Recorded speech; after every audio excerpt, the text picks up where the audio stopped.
আসসালামু আলাইকুম। অনলাইন ক্লাসে স্বাগতম। ষষ্ঠ শ্রেণীর শিক্ষার্থী বন্ধুরা কেমন আছো সবাই? আশা করি আল্লাহর রহমতে তোমরা সবাই ভালো আছো। আলহামদুলিল্লাহ, আমিও ভালো আছি। আজকে তোমাদের সাথে আছি আমি সাইদা ইয়াসমিন, বিষয় বিজ্ঞান, শ্রেণী ষষ্ঠ। আজকের আলোচনার বিষয় ষষ্ঠ অধ্যায় সংবেদী অঙ্গ। এখান থেকে আজকে আলোচনা করব পাঠ 1 থেকে 6। এই অধ্যায়ে পাঠ 1 থেকে 6 শেষে তোমরা যা জানতে পারবে, অর্থাৎ আজকের শিক্ষণফল সংবেদী অঙ্গ কি তা ব্যাখ্যা করতে পারবে, চোখের অন্তঃগঠন ব্যাখ্যা করতে পারবে, কানের অন্তঃগঠন ব্যাখ্যা করতে পারবে, সংবেদী অঙ্গের যত্ন নেওয়ার কৌশল ব্যাখ্যা করতে পারবে। শিক্ষার্থী বন্ধুরা, তোমরা আগের ক্লাসে যা পড়েছো সেখান থেকে তোমাদের কিছু প্রশ্ন জিজ্ঞেস করছি। চলে আসছে পূর্বপাঠ যাচাই। 1 নম্বর প্রশ্ন, সপুষ্পক উদ্ভিদ কাকে বলে? যেসব উদ্ভিদ মূল, কাণ্ড এবং পাতা ধারণ করে এবং ফুল, ফল এবং বীজ হয় তাদেরকে সপুষ্পক উদ্ভিদ বলে। 2 নম্বর প্রশ্ন, মূল কাকে বলে? পর্ব, পর্বমধ্য এবং অগ্রমুকুলবিহীন অংশই হচ্ছে মূল। উদ্ভিদের পর্ব, পর্বমধ্য ও অগ্রমুকুলবিহীন অংশকেই মূল বলে। 3 নম্বর প্রশ্ন, বিটক বলতে কি বোঝায়? উদ্ভিদের যে অংশ মাটির উপরে থাকে তাকে বিটক বলে, অর্থাৎ মূল বাদে উদ্ভিদের সব অংশই কি মাটির উপরে থাকে, অর্থাৎ কাণ্ড, পাতা, ফুল, ফল, শাখা, প্রশাখা এই অংশগুলোকে একত্রে বিটক বলে। শিক্ষার্থী বন্ধুরা, যারা উত্তরগুলো দিতে পেরেছ তাদেরকে অসংখ্য ধন্যবাদ। আর যারা উত্তরগুলো দিতে পারো নাই, আশা করছি তারা উত্তরগুলো শিখে ফেলেছ। চলে আসি পাঠ 1 থেকে 3, সংবেদী অঙ্গ। যেসব অঙ্গ দিয়ে আমরা দেখি, শুনি, খাবারের স্বাদ গ্রহণ করি, গরম, ঠান্ডা, তাপ, চাপ অনুভব করি, সেসব অঙ্গকে সংবেদী অঙ্গ বলে। মানব দেহ একটা আজব যন্ত্র। এখানে প্রতিটা অঙ্গ প্রত্যঙ্গ কিন্তু সূক্ষ্ম সূক্ষ্ম মাপে গঠিত। এগুলো সমান সমান, একটাও বড় ছোট কোনো মাপ নেই।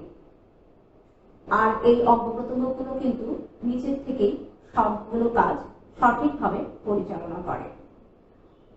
আর এই সংবেদী অঙ্গ, অর্থাৎ আমরা যে দেখি, চোখ দিয়ে দেখি, কান দ্বারা শুনি, খাবারের স্বাদ জিহ্বা দ্বারা আমরা খাবারের স্বাদটা গ্রহণ করি, গরম, ঠান্ডা, তাপ, চাপ এগুলো আমরা ত্বক দ্বারা অনুভব করি। আর এই অঙ্গগুলোকে আমাদের বলা হয় সংবেদী অঙ্গ। আমরা দেখি নাক, চোখ, কান, ত্বক এবং জিহ্বা এগুলো হচ্ছে আমাদের সংবেদী অঙ্গ। আমাদের দেহের যে চালক তাকে বলা হয় মস্তিষ্ক। এই মস্তিষ্কই কিন্তু আমাদের দেহের চালক। আমাদের দেখো যে যদি হাতটা গরম, বা আমরা যখন গরম পানিতে হাত পড়ে তখন হাতটা কিন্তু আমরা অটোমেটিক হাতটা সরিয়ে ফেলি। আমরা যখন রাস্তা পার হই তখন দেখা যায় যে একটা গাড়ি চলে গেল, তখন আমরা থেমে যাই। কিভাবে আমরা থেমে যাই? আমাদের চোখ মস্তিষ্ককে জানিয়ে দেয় যে গাড়িটি যাচ্ছে, আমাদের থামতে হবে। তখন মস্তিষ্ক আমাদের মাংসপেশিকে খবর দেয়, তখন আমাদের পা দাঁড়িয়ে পড়ে। এই যে সংবেদী অঙ্গগুলো দ্বারাই কিন্তু মস্তিষ্ক এই কাজগুলো করে থাকে, অর্থাৎ সংবেদী অঙ্গগুলো মস্তিষ্ককে জানিয়ে দেয় কখন কি ঘটছে। আর এই মস্তিষ্কটা থাকে মাথার খুলির মধ্যে, আর এই মাথার খুলির মধ্যে থেকেই কিন্তু বাইরের খবর এবং ভিতরের খবর মস্তিষ্ক জানতে পারে। তাহলে এই সংবেদী অঙ্গগুলো মস্তিষ্ককে জানিয়ে দেয় যে বাইরে কি ঘটছে, আর তখন তৎক্ষণাৎ এই খবরটা মস্তিষ্ক সেই অঙ্গগুলোকে জানিয়ে দেয়। আর এভাবেই চলছে আমাদের যে মানব যন্ত্র, এই মানব যন্ত্রটা এভাবেই আমাদের চলছে। তার মানে মানব দেহের যে আমাদের চালক, এটাকে আমরা বলছি মস্তিষ্ক। মস্তিষ্কটাকে মগজু বলা হয়। যেমন দেখো যে অনেকে ভালো রেজাল্ট করে, ধরে নাও তোমাদের মধ্যে যে পঞ্চম শ্রেণী থেকে ষষ্ঠ শ্রেণীতে প্রথম হয়েছে, তাকে সবাই বলছে যে ওর মাথা ভালো, অর্থাৎ ওর মগজ ভালো। মগজটাই আসলে মস্তিষ্ক। তাহলে আমরা এবার চলে আসি সংবেদী অঙ্গগুলো। দেখো চোখ, এই সংবেদী অঙ্গের একটা হচ্ছে চোখ। আমরা চোখ দিয়ে দেখি, যে অন্ধ সে কিন্তু দেখতে পায় না। আর চোখের মধ্যে আলো প্রতিফলিত হয়, কোনো বস্তুর মধ্যে আলো পড়ে, তারপর সেই আলোটা যখন চোখে প্রতিফলিত হয় সেই বস্তুটিকে আমরা দেখতে পাই। তাহলে আমরা চোখ বা অক্ষি, এটাকে অক্ষিও বলে থাকি, চোখ বা অক্ষি দিয়ে পৃথিবীর সকল জিনিস দেখতে পাই। মাথার সামনের দুটো অক্ষিকোটরের মধ্যে একজোড়া চোখ থাকে, অক্ষিকোটর। এই অক্ষিকোটর মাথার সামনে দুটো অক্ষিকোটর থাকে, আর এখানে থাকে একজোড়া চোখ। 6টি পেশির সাহায্যে এই প্রতিটি চোখ কি করে, অক্ষিকোটরে আটকানো থাকে 6টি পেশির সাহায্যে। আর এই পেশিগুলো আছে বলে কিন্তু চোখ কি করতে পারে, নড়াচড়া করতে পারে। এই পেশিগুলোর সাহায্যে অক্ষির গোলক নড়ানো যায়, অর্থাৎ আমরা চোখটিকে কিন্তু এদিক এদিক করতে পারি, আমরা আশপাশের বস্তুগুলোকে দেখতে পাই। অশ্রু গ্রন্থি থেকে নিঃসৃত তরল চোখের পানি বা অশ্রু নামে পরিচিত। আমাদের চোখ থেকে কি হয়, একটু কষ্ট পেলে বা আনন্দে আমাদের চোখ দিয়ে পানি পড়ে, অথবা কোনো কিছু পড়লো চোখের মধ্যে, তখন চোখ থেকে পানি বের হয়ে যায়। এই চোখের পানিটাকে কি বলা হয়, অশ্রু বলা হয়। এই অশ্রু এটা কোথা থেকে আসে, অশ্রু গ্রন্থি থেকে আসে। যেমন তেল গ্রন্থি, এখান থেকে তেল মিশ্রিত হয়। আমাদের স্কিন অনেক সময় তৈলাক্ত হয়, তখন এই তৈলাক্ত অর্থাৎ স্কিনে যে তেলটা, সেটা তেল গ্রন্থি, ধর্ম গ্রন্থি থেকে ঘাম মিশ্রিত হয়। এরকম অশ্রুটাও অশ্রু গ্রন্থি থেকে মিশ্রিত হয়। আর এই যে চোখ থেকে যে গ্রন্থি থেকে যে মিশ্রিত তরলটা বেরিয়ে আসে, তাকে আমরা বলি চোখের পানি বা অশ্রু। এই অশ্রুর কিন্তু বিশেষ কাজও আছে। এই অশ্রু দ্বারা কি কি হয়, অশ্রু সবসময় চোখে ভেজা রাখে, বাইরের ধুলাবালি ও জীবাণু পড়লে তা ধুয়ে পরিষ্কার রাখতে সাহায্য করে। অর্থাৎ চোখে অনেক সময় ময়লা বা কিছু একটা পড়ে যায়, অনেক সময় সেটা আমরা তুলে ফেলি, অথবা এই যে ধুলাবালিগুলো, এগুলো কিন্তু যখন চোখ দিয়ে পানি বের হয়ে আসে, তখন এই চোখের পানির সাথে এই জীবাণুগুলো বেরিয়ে আসে। আর এই অশ্রু চোখকে কি করে, ভেজা রাখতে সাহায্য করে। আমরা এবার দেখব চোখের বিভিন্ন অংশ ও কাজ। চোখের বিভিন্ন অংশগুলোর মধ্যেই দেখো চোখের পাতা। চোখের বাইরের আবরণী হচ্ছে চোখের পাতা। চোখের পাতা খোলা বন্ধ করা যায়, এটা বন্ধ করে চোখের ধুলাবালি থেকে রক্ষা করা যায়। আমরা দেখো যে চোখের পাতা, এটা যখন আমরা চোখের ধুলাবালি থেকে, যদি অনেক আলো অনেক ধুলাবালি, এখান থেকে আমরা রক্ষা করার জন্য চোখের পাতাটা আমরা বন্ধ করে রাখতে পারি। তাহলে চোখের এটা বাইরের আবরণ হচ্ছে চোখের পাতা। কনজাংটিভা, চোখের পাতা খুললেই চোখের যে অংশটুকু আমরা দেখতে পাই, সেই অংশটুকু একটা পাতলা পর্দা দ্বারা ঢাকা থাকে, একে বলা হয় কনজাংটিভা।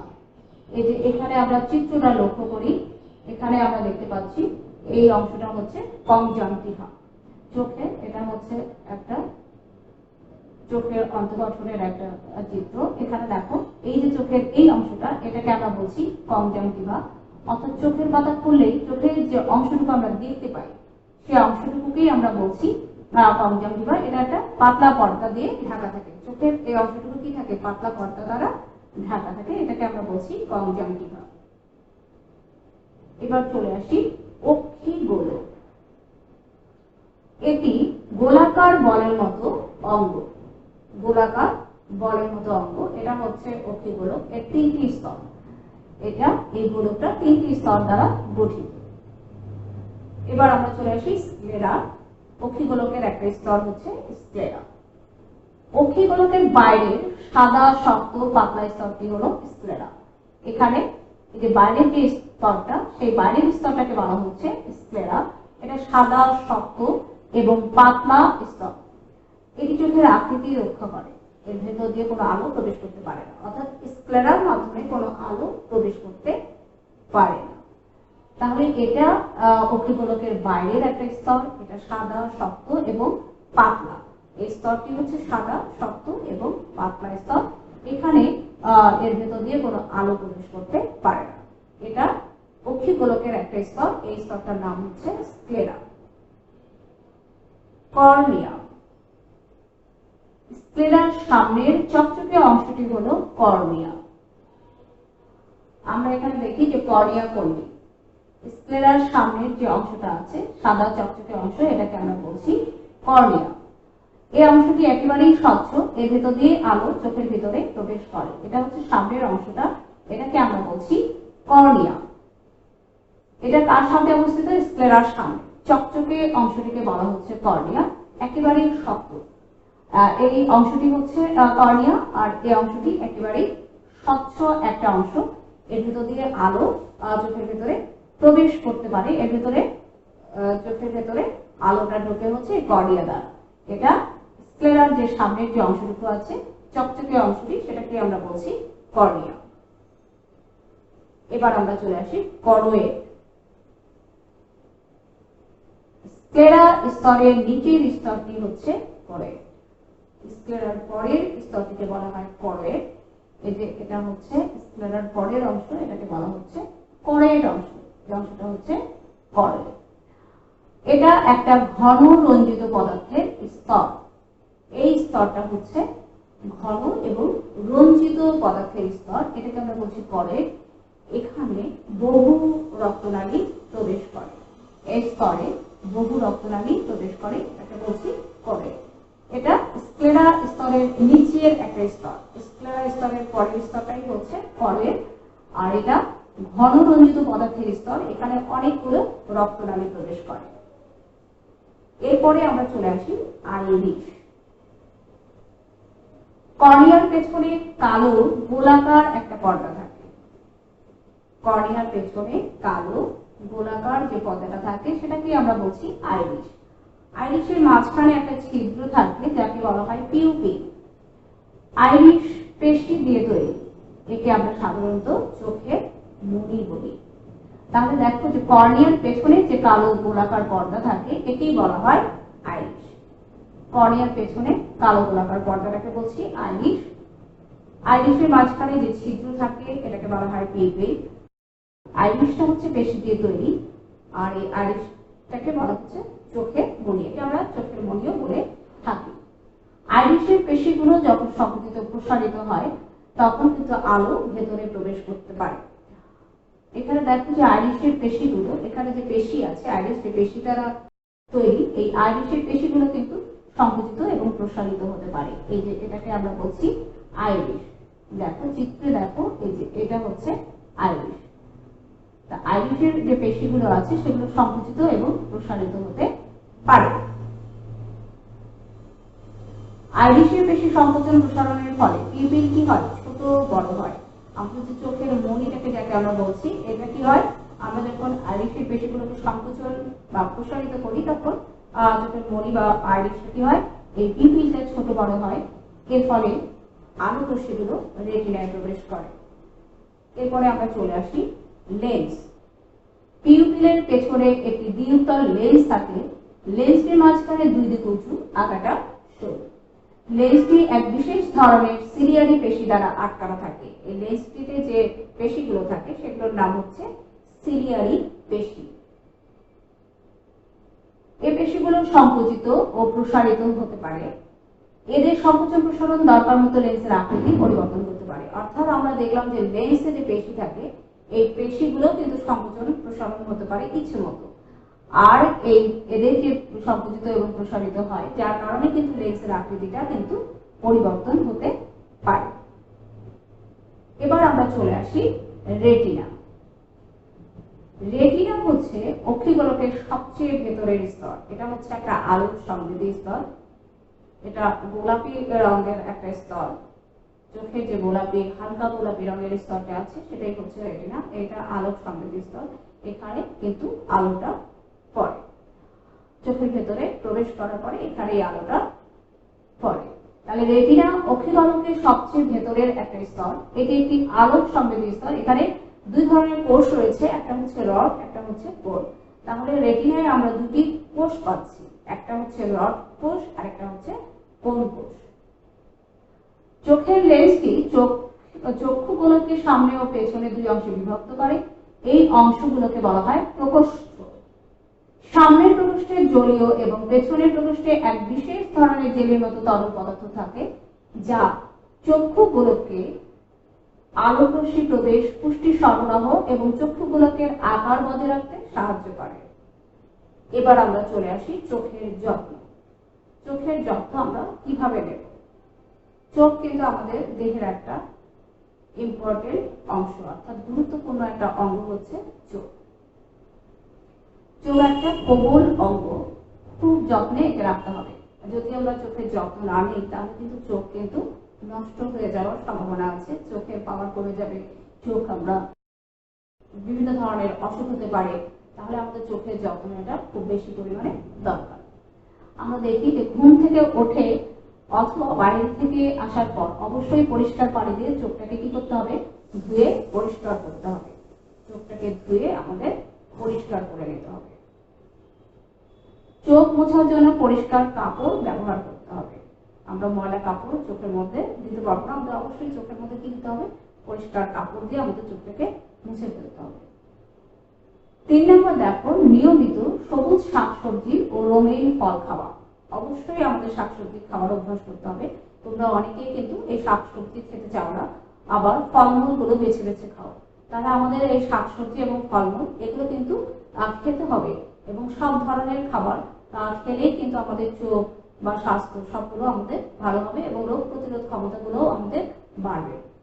তাহলে নিয়মিত আমরা সবুজ শাকসবজি, রঙিন ফল খেতে হবে আমাদের চোখের জন্য।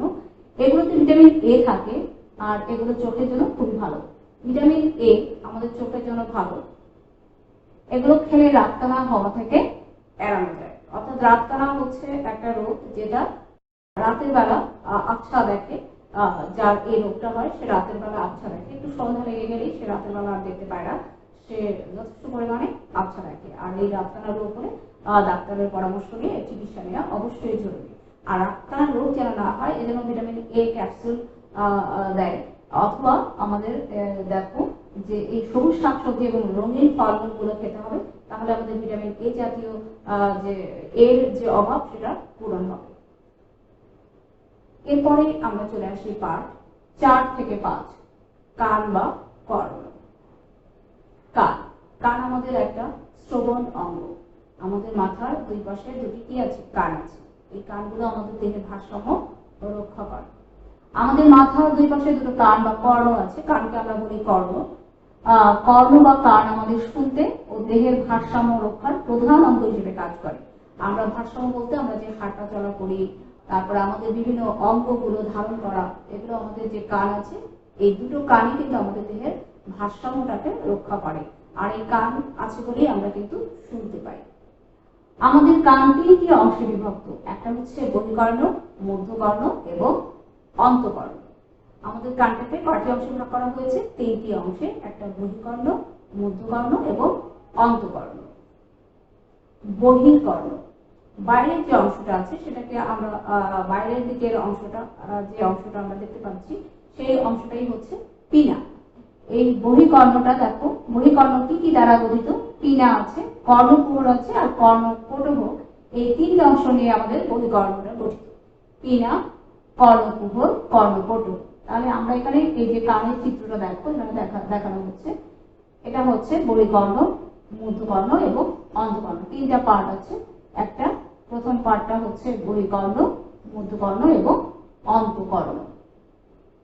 আর এই বহিকর্ণের মধ্যে দেখো পিনা, কর্ণকুহর এবং কর্ণপটহ, এই 3 অংশ নিয়ে আমাদের বহিকর্ণ গঠিত। পিনা এটি কানের বাইরের অংশ। এই পিনাটা আমাদের কানের বাইরের অংশ। এই যে বাইরের অংশটা দেখা যাচ্ছে এটাই হচ্ছে পিনা। এটি কানের বাইরের অংশ। মাংস ও কোমল অস্থি, অস্থি যেটা আছে সেটা কোমল। অস্থি মানে হাড়, এই হাড়টা কোমল। এটাকে কি হয়? এই কোমল অস্থি, অর্থাৎ এটাকে চাপ দেওয়া যায়, এই হাড়টাকে চাপ দেওয়া যায়, এই জন্য এটাকে বলছে কোমল অস্থি। তাহলে মাংস এবং কোমল অস্থি দ্বারা এটা গঠিত। শব্দ কর্ণকুহরে পাঠানো এর প্রধান কাজ। পিনার কাজ হচ্ছে শব্দটাকে কি করবে, কর্ণকুহরে পাঠানো। তাহলে পিনা কি করবে, শব্দটাকে কর্ণকুহরে পাঠানো।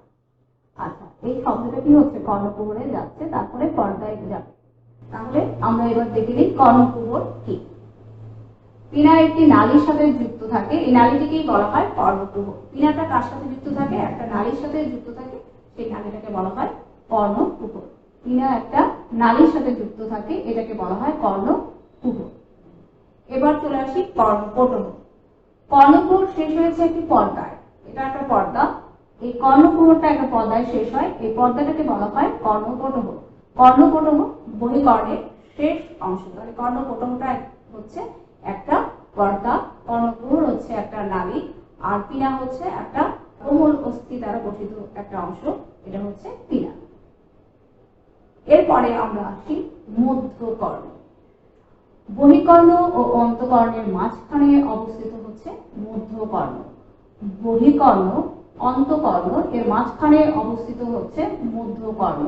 এটা একটা বায়ুপূর্ণ থলি, এটা বায়ুপূর্ণ একটা থলি, যার মধ্যে আছে ম্যালিয়াস, ইনকাস এবং স্টেপিস। এই তিনটা অস্থি আছে, এগুলো ক্ষুদ্র ক্ষুদ্র হাড় বা অস্থি আছে। এখানে দেখো যে ম্যালিয়াস, ইনকাস এবং স্টেপিস, তিনটা হাড় আছে, যে ম্যালিয়াস, ইনকাস এবং স্টেপিস, এই তিনটা ক্ষুদ্র ক্ষুদ্র হাড়, এটা হচ্ছে মধ্যকর্ণে রয়েছে। এই মধ্যকর্ণটা হচ্ছে একটা বায়ুপূর্ণ থলি। অস্থিসমূহের মাধ্যমে শব্দ তরঙ্গ ঢেউ অন্তকর্ণে পৌঁছায়। এই যে এই অস্থিসমূহ আছে, এই তিনটা অস্থি, এই অস্থিসমূহের মাধ্যমে শব্দটা কি করে, তরঙ্গ বা ঢেউ আকারে অন্তকর্ণে পৌঁছে যায়। কানের সাথে গলার সংযোগের জন্য একটি নল আছে, কানের সাথে গলার একটা সংযোগ দেওয়া আছে, এখানে একটা কানের সাথে গলার যে সংযোগ হবে এর জন্য একটা নল আছে। এই নলটির কাজ কি, এই নলটির কাজ হচ্ছে কর্ণপটহের বাইরে এবং ভেতরে বায়ুর চাপটাকে সমান রাখা।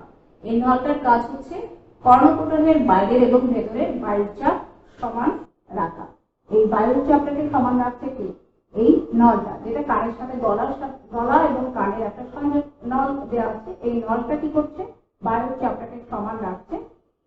কর্ণপটহের বাইরের এবং ভেতরে যে বায়ুর চাপ আছে এটা যেন সবসময় সমান থাকে, এই ব্যাপারটা খেয়াল করছে কি, এই কান এবং গলার মধ্যে যে নলটা আছে সেই নলটা কাজ করছে, এই ব্যাপারটা লক্ষ্য করছে। বাইরের কাজই হচ্ছে যেন কর্ণপটহের বাইরের এবং ভেতরের যে বায়ুর চাপটা আছে সেটা যেন সবসময় বজায় থাকে। এবার আমরা চলে আসি অন্তকর্ণ। এটি অডিটরি ক্যাপসুল অস্থির মধ্যে অবস্থিত। এই যে অন্তকর্ণ, এই অন্তকর্ণটা অবস্থিতই হচ্ছে অডিটরি ক্যাপসুল অস্থি। এই অস্থিটার নাম হচ্ছে অডিটরি ক্যাপসুল।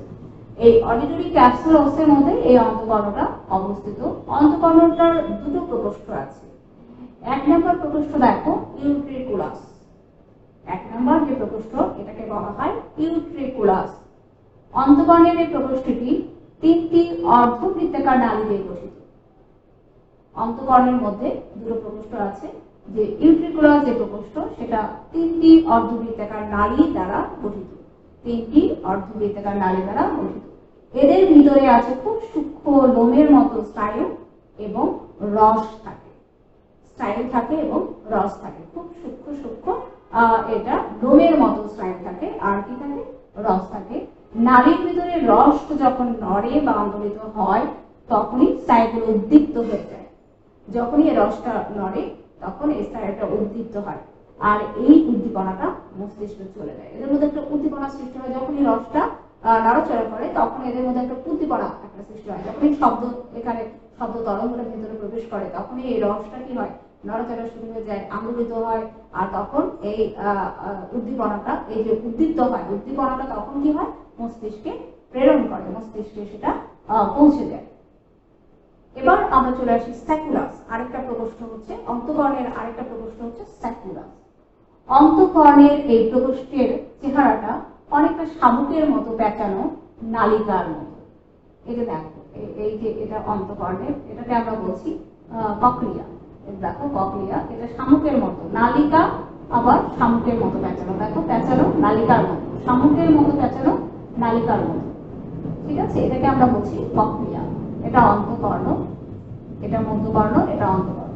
তাহলে এটাকে আমরা কি বলছি, অন্তকর্ণের এই প্রকোষ্ঠটা কেমন, এই প্রকোষ্ঠটা হচ্ছে শামুকের মতো পেঁচানো নালিকার মতো, একে বলা হয় কক্লিয়া। তোমাদের প্রশ্ন আসতে পারে যে কক্লিয়া কি, তখন আমরা বলবো যে অন্তকর্ণের একটা প্রকোষ্ঠ, এই সাইকুলাসের এই প্রকোষ্ঠটা শামুকের মতো পেঁচানো নালিকার মতো, একেই বলা হয় কক্লিয়া। কক্লিয়ার ভেতরে শ্রবণ সংবেদী কোষ থাকে। এই যে শোনা যাবে, এই যে শ্রবণ, এই শ্রবণ সংবেদী কোষ থাকে। এখানে কি থাকে, এই সংবেদী কোষগুলো থাকে। আর এই পেঁচানো নালিকা এক ধরনের রসে পূর্ণ থাকে। এই যে পেঁচানো নালিকাটা আছে, এই পেঁচানো নালিকাটা কিন্তু এক ধরনের রসে পূর্ণ থাকে। আমরা কানের যত্ন কিভাবে নেব? কান দ্বারা আমরা শুনতে পাই, কানে বিভিন্ন ধরনের অসুখ হতে পারে, রোগ হতে পারে, এই জন্য আমাদের কানের যত্ন নেওয়া অবশ্যই অবশ্যই দরকার, তাই না? কান হচ্ছে আমাদের একটা শ্রবণ ইন্দ্রিয়। কানের সমস্যার কারণে আমরা বধির হয়ে যেতে পারি, আমরা শুনতে পাবো না যদি আমাদের কানের কোনো সমস্যা হয়। কানের যত্ন নেওয়ার জন্য যা যা করতে হবে তা হলো, এক হচ্ছে নিয়মিত কান পরিষ্কার করা, কানটাকে আমাদের পরিষ্কার রাখতে হবে। দুই হচ্ছে গোসলের সময় কানে যেন পানি না ঢোকে সেদিকে লক্ষ্য রাখতে হবে, আমাদের খেয়াল করতে হবে যেন গোসলের সময় পানি না ঢোকে।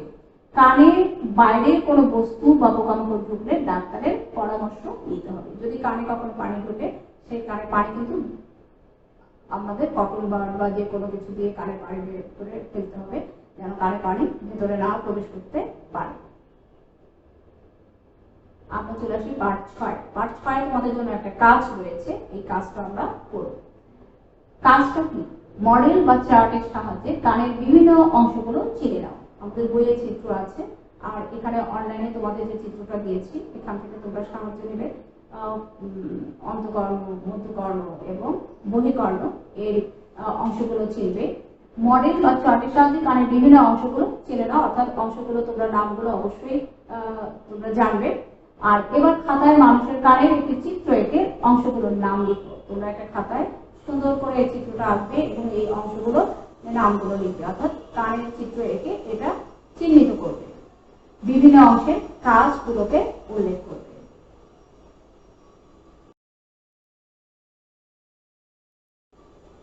এরপরে তোমাদের জন্য রয়েছে কতগুলো অনুধাবনমূলক প্রশ্ন। দেখো, মস্তিষ্ককে দেহের চালক বলা হয় কেন? দেহের চালক হচ্ছে মস্তিষ্ক।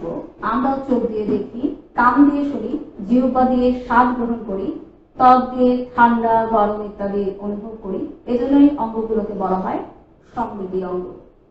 সংবেদী অঙ্গগুলো বাইরের সকল ধরনের অনুভূতি মস্তিষ্কে প্রেরণ করে। মস্তিষ্ক সে অনুযায়ী দেহের সকল অঙ্গ প্রত্যঙ্গের কার্যকলাপ পরিচালনা করে। এজন্যই মস্তিষ্ককে কি বলা হয়? মস্তিষ্ককে বলা হয় দেহের চালক। আরেকটা প্রশ্ন দেখো, আইরিশকে চোখের মণি বলা হয় কেন? আইরিশ পেশি দিয়ে তৈরি কালো গোলাকার পর্দা। আইরিশের মাঝখানে একটি ছিদ্র থাকে যাকে বলা হয় পিউপিল। আইরিশের পেশিগুলো সংকুচিত ও প্রসারিত হতে পারে। আইরিশের পেশির সংকোচন প্রসারণের ফলে পিউপিল ছোট বড় হতে পারে। এর ফলে আলোক রশ্মি রেটিনায় প্রবেশ করে। তাই আইরিশকে চোখের মণি বলা হয়। এবার চলে আসি পাঠ মূল্যায়ন। 1 নম্বর প্রশ্ন, আমাদের দেহের চালক কোনটি? আমাদের দেহের চালক হচ্ছে মস্তিষ্ক। আমাদের কান কয়টি অংশে বিভক্ত? আমাদের কান 3টি অংশে বিভক্ত, বহিকর্ণ, মধ্যকর্ণ এবং অন্তকর্ণ। শিক্ষার্থী বন্ধুরা, এবার তোমরা ডায়েরি বের করে বাড়ির কাজটি লিখে ফেলো। আজকের বাড়ির কাজ 6ষ্ঠ অধ্যায় পাঠ 1 থেকে 6। তোমরা এখান থেকে জ্ঞানমূলক, অনুধাবনমূলক এবং চিত্রগুলো আঁকা শিখবে এবং প্রতিটা বানান ভালোভাবে খেয়াল করবে। তাহলে আজকে এ পর্যন্তই। ভালো থেকো, সুস্থ থেকো, আল্লাহ হাফেজ।